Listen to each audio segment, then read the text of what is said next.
دنوں سے جو ہے میرے خلاف ایک کافی جو ہے کیمپین جو ہے وہ فیک کیمپین چلائی جا رہی تھی کہ جو ہے میں نے کسی یوٹیوبر کو وہ جو طیب گوندل ہے جو فیک بیسیکلی فیک صحافی ہے جو ہے کہ اس کو جو ہے میں نے جو ہے زد و کوب کرنے کی کوشش کی ہے یا اس کو مارا ہے اور میری ٹیم نے اس کو جو ہے کوئی وہ کرنے کی کوشش کی ہے. بالکل بے بنیاد الزام ہے, جھوٹ ہے. ٹھیک ہے, وہ شخص خود بدتمیزی کر رہا تھا اور انتہائی جو ہے بڑا بلیک میلر ہے وہ آدمی. ٹھیک ہے, اینڈ انشاءاللہ آج جو ہے الحمدللہ پہلی فتح ہمیں حاصل ہوئی ہے اور انشاءاللہ اب اس کو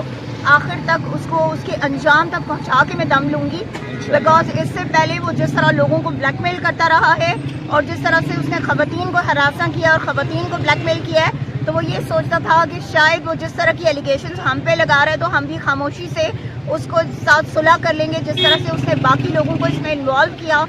لوگوں سے کالز کروائیں اور کہا جی کہ جو ہے نا کچھ 15-20 ہزار دے کے تو آپ جو ہے اس کو صلح کر لیں اور جو ہے مسئلہ ختم کر لیں وغیرہ وغیرہ. اور اس کے بعد بھی جو ہے وہ نیگیٹو پروپیگنڈا جو ہے وہ کرتا رہا ہے میرے اگینسٹ. تو انشاءاللہ طیب Gondal I'll see you in the court now and انشاءاللہ I'll fix you up.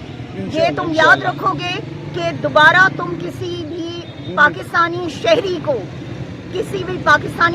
کو یہ میری اسٹیٹمنٹ یاد رکھنا, کسی پاکستانی شہری کو بلیک میل کرنے کے قابل نہیں رہو گے تم, کیونکہ تم جیسے جو بلیک میلرز ہیں ان کے لیے ہماری آنریبل عدلیہ موجود ہے جو کہ تم لوگوں کو فکس کرے گی انشاءاللہ تعالی. اینڈ انشاءاللہ see you in the court.